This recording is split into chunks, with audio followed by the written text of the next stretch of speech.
नमस्कार दोस्तों, आज की कहानी आप सभी को जरूर सुननी चाहिए। बाकी कहानियों से बिल्कुल अलग है। कैसे एकजुट से मनुष्य के जीवन में क्या हो सकता है, यही कहानी का अर्थ है। तो चलो दोस्तों, आज की कहानी आखिर अंगुलीमाल डाकू क्यों बना शुरू करते हैं। अभी तक आपने हमारे चैनल को सब्सक्राइब नहीं किया तो सब्सक्राइब करो। हिम्मत ना हार, चाहे मंजिल कितनी दूर क्यों न हो। जैसे पहाड़ों से निकलने वाली नदियां कभी समुद्र का रास्ता नहीं पूछती और अपने रास्ते में आने वाले चट्टानों को तोड़ते हुए समुद्र में मिल ही जाती है। अंगुलीमाल को हम एक डाकू के रूप में ही जानते हैं। डाकू भी ऐसा जो लोगों को मारकर उनकी उंगलियां काटकर उसकी माला पहनता था। भगवान बुद्ध पर भी हमला किया था। आज भी उसकी कहानियां श्रावस्ती स्थित उसकी गुफा में गूंजती है। लेकिन वास्तव में अंगुलीमाल कोई डाकू नहीं था, बल्कि एक भटका हुआ विद्वान ब्राह्मण था, जिसे उसके ही गुरु की पत्नी की वासना ने बना दिया था हत्यारा। श्रावस्ती में उस समय राजा प्रसेनजीत का राज्य था। इसी नगर के उत्तर की ओर कुछ ही दूरी पर एक गरीब ब्राह्मणी अपने मणिवाक्लोक दर्शनीय नामक पुत्र के साथ रहती थी। उस बालक के जब शिक्षा का समय आया तो उसकी मां ने इसी राज्य के ग्राम हलहले के ही निवासी आचार्य मणिभद्र, जो चारों वेदों के ज्ञाता थे, उसके पास वेद का अध्ययन करने के लिए भेजा।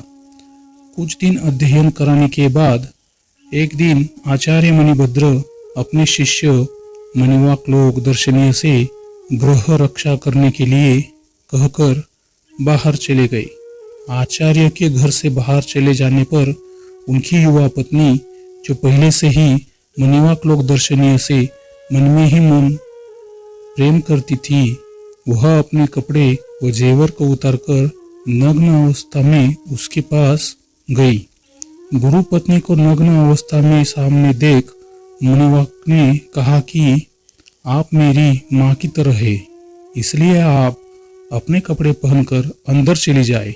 लेकिन काम वासना से पीड़ित गुरु की पत्नी ने अपने ही नाखून से अपने शरीर को नोच डाला।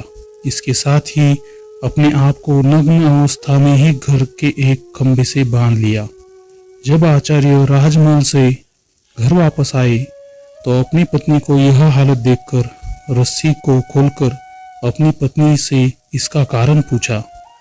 इस पर गुरु पत्नी ने कहा, आपके शिष्य मणिवाक सर्वलोक दर्शनीय ने मुझसे गलत कार्य करने के लिए कहा और मैंने इनकार किया, तो उसने मुझे जबरदस्ती खंभे से बांध दिया।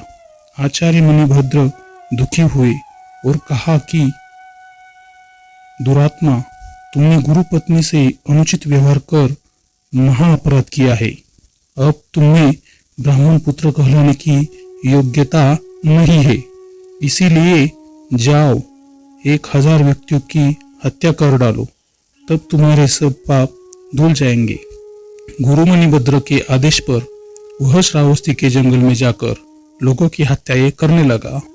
यही नहीं, आचार्य मणिभद्र के कहने पर ही वह जिनकी हत्याएं करता था, उनकी उंगलियां काटकर उनको मालाओं में पिरो लेता था ताकि उंगलियां गायब न हो। आचार्य मणिभद्र ने ही उसे अंगुलीमाल का नाम दिया था। उसने गुरु के ही कहने पर 99 लोगों की हत्याएं की थी, लेकिन लूटपाट किसी के साथ नहीं किया था। इसी बीच भगवान बुद्ध श्रावस्ती में अपना वर्षवास करने के लिए आए थे।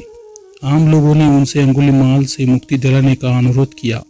आम लोगों के अनुरोध पर भगवान बुद्ध श्रावस्ती जंगल की ओर चल दिए।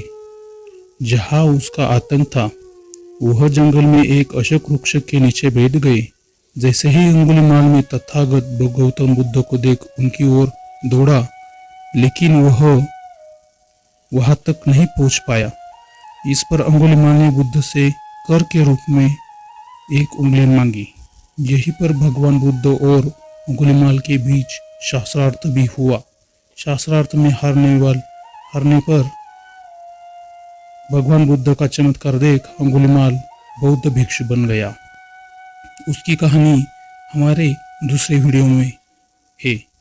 अंगुलीमाल ने बुद्ध की स्मृति में श्रावस्ती में एक स्तूप भी बनवाया था। आपको हमारी कहानी कैसे लगी कृपया कमेंट करके बताएं। धन्यवाद।